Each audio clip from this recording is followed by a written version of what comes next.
there's one thing that I love about having a minimalist home, as I think I have shown throughout the past couple of videos, as in we did the Japanese minimalist bedroom makeover, I showed you my newish kitchen makeover. What I like about having a minimalist home is that it is easy to change your furniture and your things around whenever you like. Let me quickly say, when I occasionally decide to play around with the spatial layout of my rooms, in this video we're obviously going to be, or have done that with the living room, and I'm going to show you all. They never cost me any money and I barely ever buy anything new. Now that is probably going to be the subject of the next video, showing you all everything in my home that is thrifted or bought second-hand, because I think sometimes mistakenly people who watch my videos think that I am buying new things to do these room makeovers. Maybe they sort of just look at the thumbnail or see the odd thing that they don't recognise from before in the background, and it is usually just that it has moved positions, so you might not have noticed it before, or I've simply thrifted it. And don't get me wrong, I don't constantly thrift things in and out, but I don't mind thrifting something when I feel it is needed. For instance, many people who are minimalists may have a very stable, consistent lifestyle, but I think what we've perhaps learned over 4 years on my channel is we have moved 3 times. You know, we were in the first sort of larger apartment that was 3 times larger than this.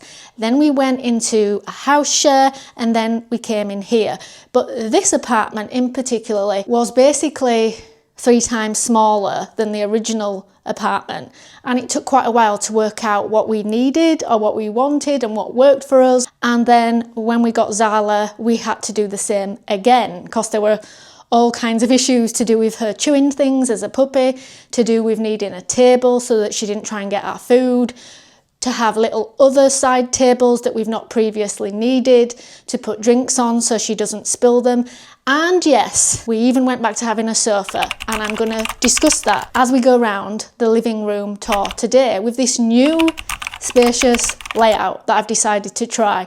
Because if you've been here longer than 2 minutes, you will know that basically throughout my time living in this apartment with my partner, we have had our furniture in every which way except this way, with the sofa against this back wall.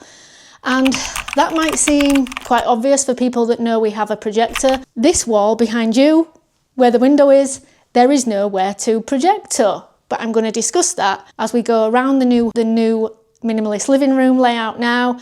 And let me just say, the living room I know is not staying like this, but we needed somewhere to put the other desk from the bedroom until it settles. If you watched my minimalist bedroom makeover a couple of weeks ago now, you will know what I'm talking about. So let's begin, and let's go around the living room. And also really quickly, let me say, occasionally I can wear my microphone clipped to my top when the collar is sturdy enough to make the microphone stick up towards my mouth. But when it isn't, I have to hold the microphone. Even though I hate being one of those people that holds the microphone, it has been proven that the DJI microphone, it does have to be quite close to your mouth. And if it flops away like that, you really can't hear it as well. That's why, although it might have become a bit of an online trend to do this, some people genuinely are holding it there for the quality of sound. Your guess is as good as mine who's doing it for the trend and who is doing it for the sound quality. Right, let's go around. Let's begin. So, first little update. Zala has finally demolished the doorstop and pulled all the rope off of it, and it's now just a concrete ball. But that's okay, because we quite like concrete. Right, so this is what it looks like. Now just bear in mind, everybody, that this is not what it's staying like. My eventual plan is perhaps to, obviously when this sells, this standing desk, is to actually put the table over there and put this little furniture-free chair over there, and then that might allow us to still have the hammock back out that we used to have, because I love having the hammock out in the summer. So I think that might just fit. But I am going to discuss something that somebody has brought up quite a lot, or a few of you have brought up quite a lot, which is the fact that we have no more blinds anymore on this window. So let's go around the room anti-clockwise, i.e. to the left, and I will discuss everything as we go around. So first of all, when you come in, you are greeted by the sofa. I do currently have the camera on wide angle lens, which always makes it appear a little bit larger than it is. It is about 4 meters to the bay. It's only about 3.5 meters to where the bay begins, and it's about 3 meters across. So it's quite a small room. And although you are greeted by the sofa this way when you come in, once you get past the sofa, I feel like there is quite a bit of space. So currently, we are using this little alcove as an area to store all the blankets that we require for the winter, because now it's obviously getting into spring. We don't need it as much, but we definitely need it living in a cold climate in the winter. So the cushions and the blankets are down there. Then we have Zala's little bed, and we currently have nothing, for the first time in ages, under the sofa. We brought the macrame back in here because the mirror is behind me, as you've just seen on the intro, and I decided to take the green cover off the chair to wash it, but also because I do prefer the white. I also like being able to see the ruching on this texture of the material rather than the protective cover. So I'm thinking about possibly getting a darker cover for this that is in the same style, because I really don't like the other cover that I got. I thought that it would be good, because obviously Zala likes to go up on top of there and sit and look out. I thought it would be good to have a cover, but it just gets like bits stuck to it really easy because of the texture, whereas this is like a faux suede and stuff doesn't get stuck to it as easy, even though it's white. Some of these things, you know, we only learn about through trial and error. I often get people sort of picking pieces about what I've done in the comments, like questioning my decisions, but unless you've lived in a space, you don't know what works and what doesn't sometimes without trial and error. So, some of the stuff in here I am going to discuss in the next video, which I said, where I tell you all, basically, throughout the whole home, that everything, just about 99% of the stuff in this home is thrifted or secondhand. Everything that you are currently looking at in this room is thrifted or secondhand. The sofa was £30, so that's about $40. The table was free. I made the macrame. This was secondhand off Amazon Warehouse. It had a minor flaw. It's got a little stain on it, which made it half price. If you keep a lookout on Amazon Warehouse, some of the stuff is sometimes secondhand returns that have minor flaws.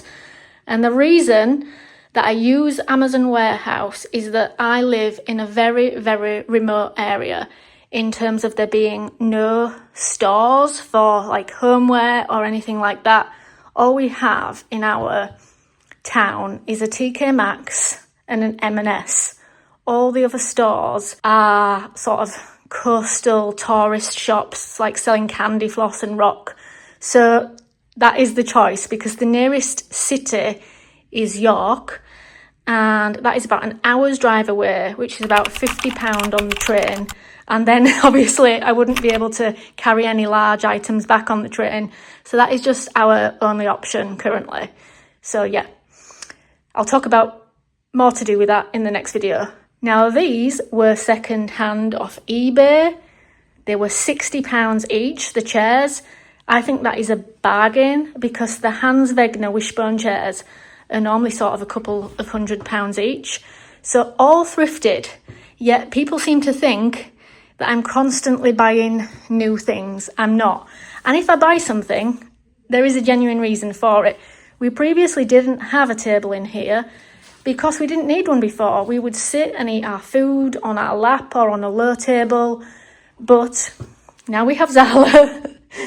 Basically, we need to be up high when we're eating, otherwise she tries to get in it. Also, all the coffee tables that you have sort of seen me have also in this living room throughout the time of living here, they all cost under £10. The first circular Japandi table that we had, that was £10, and then the long style Japandi table that we had, long and thin and low, that was £8. And I did actually show at the time that that is what I paid for it in the local second-hand furniture store. So it was all evidenced at the time. And then recently, the big, large square table that we had, we actually found it outside on the street. There is a lot of furniture that we get free living in this area because people just put all the furniture out on the street and say free to take. Everything in this room was thrifted or free. Also, I know I have to say this, so sorry for you guys that have been here a long time, but for anybody new, the carpets are not a choice. This is a rented apartment, and so the carpets are the landlord's choice. So we now have a carpet cleaner to constantly clean them because we have a puppy. Let me tell you all this funny little tale about these windows. So for those of you who have been here since we moved into this property 3 years ago, you will remember there being old Victorian sash windows because basically it is a 200-year-old property. They were just rotting, the wood was all rotting, so the landlord replaced them. But when he replaced them, and don't get me wrong, I'm very, very, very, very grateful because this looks a lot cleaner than it was before. But he didn't do the top of the bay, and we didn't know that was partially the problem.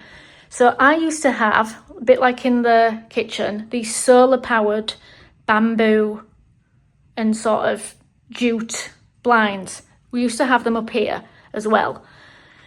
Only right after all the work had been done, we put them back up to discover that the top, I don't know if you can all see a slight little black crack there, it was still leaking.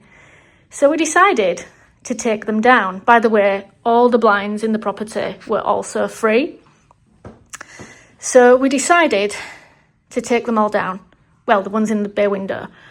Because we just figured, you know, when my partner and I, we're just sort of hanging out in the living room on an evening. My partner likes the chair, I like the sofa. And at the moment, we bring the chair sort of over here and the projector sits behind there and shines across onto this wall. We thought we're not bothered if there's people over in the hotel just watching us watch our projector. Anyway, guys, I say this with cautious or bated breath, but cautiously. There was an incident, without me saying too much because I'm not sure what I'm allowed to say. There was an incident a couple of months back, but it's taken us a while to decide what to do about this area now because of the problem of anything we put up there, it will get water dripped on it while we wait for it to be fixed. Somebody, and I'll show you all which window in particularly, in this window here, because this is a hotel, was revealing themselves to us. Let's just say that. And it wasn't just once, and it wasn't just an accident, because there has been a few accidents that happen over the years where people just get out of the shower and don't realise that they've got the curtains open. But there was somebody that was, believe me when I say, intentionally doing it on purpose. It happened about 8 times throughout the whole evening. So we've decided after that we do actually probably need to put some kind of curtain fitting back up there, but we don't want it to be a blind that is so close to, can you see where it's dripping through on there and at that crack there? We don't want it to be so close that it gets ruined. So I'm actually thinking about putting something under this ledge that pulls down. I was going to get a kind of projector screen so that then we could perhaps watch it from the sofa over onto there. But now I'm just thinking just some curtains, because we quite like watching it this way. So this living room is susceptible to change again over the next couple of weeks, but the layout will roughly be staying the same. But the only thing that will probably change is this will hopefully go, this table will move over there, this chair will move there, and then we're just going to have some plain white curtains hanging down there to just, stop scenarios like that ever happening again. Sorry about that, guys. I was talking and I didn't realise how low my battery had got, so we're all ready to go again. I might as well finish this off anyway, face to face. As I was saying, maybe it was a little bit naive of me to think that that might be something, to not think that that might be something that ever happens. But I thought the most that would happen, not having sort of a window covering on our living room, was that people might be a bit nosy, have a look in at me and my partner sort of laid watching the TV together. But I thought if we want any privacy, we can always go into our bedroom. I didn't think for 1 second that somebody would do something like that. Anyway, without going into too much detail in this video, I definitely was aghast, and I didn't actually report it because I didn't sort of think about the seriousness of it until sort of quite after the fact. But I said if it ever happens again, I will absolutely report it to the hotel, because I'm sure the hotel wouldn't like to know that that is going on in their hotel. So yeah. Anyway, that is a little bit off topic, but the reason I wanted to tell you all this is I know that sometimes, as I mentioned at the beginning of this video, I get people sort of saying to me that I've replaced things for other things throughout my home, but it's always because it's been a learning process. For instance, I might get rid of something thinking I genuinely really don't need it, and then there might be a genuine reason after quite a bit of time, after sort of a 6-month period, where I learn I do need it. So obviously we got rid of all of our storage in our room, and then we got Zala, so we learnt we needed that temporary bedside drawer each. Now that she's out of that phase, we've learnt we don't need, although she's chewing my arm, she's not chewing the clothes anymore. We learnt that we don't really need that anymore. We thought we didn't need the blinds really in the living room because, we're not sleeping in here, we don't need it to be dark. But it turns out we might need them for other reasons. So you might just see some white plain curtains pop up. I'm not happy about it because I quite like the look of there not being any curtains up there, because I think sometimes having these things at the side really fill the space a bit. I've definitely gone from being somebody who previously liked curtains to preferring blinds, but because we can't have the blinds attached to right under the window because of where I've just shown you, it's sort of leaking and dripping on it, and then it sort of goes down the back of the blind and creates sort of mildew and stuff. We have to have something off of the window for practical reasons. So that's what's happening there. In the next video, if you've liked this as a little bit of a taster of showing you all how everything in our living room is thrifted, I thought it would be fun to do a little bit of a different kind of home tour. Because throughout the last couple of weeks, I've shown you our bedroom makeover. I showed you how the only thing I spent on the bedroom makeover was £5 for a Japanese lantern. Everything else in the space was just used from another space in the home, i.e. we used what we already have, or we changed things around in other ways. The Japanese lantern was the only thing that we bought for new. So I think that's fine. I've often said that interior design is a hobby of mine, and I doubt people would ever begrudge a minimalist sort of having hobbies, or if a minimalist said they had a hobby to do with sports, people wouldn't deny them having the facility and the gear to do that. Yet people have something to say about it when it's to do with sort of what they perceive as home decor, even though that person themselves might have a genuine interest in home interior. And what I think is quite funny is that I personally, from the area I'm from in England, I don't class objects that are for utilitarian purposes, such as the odd piece of furniture, even a lampshade in a room. I don't see that as home decor, because they are objects that are for your home, but that have a genuine purpose.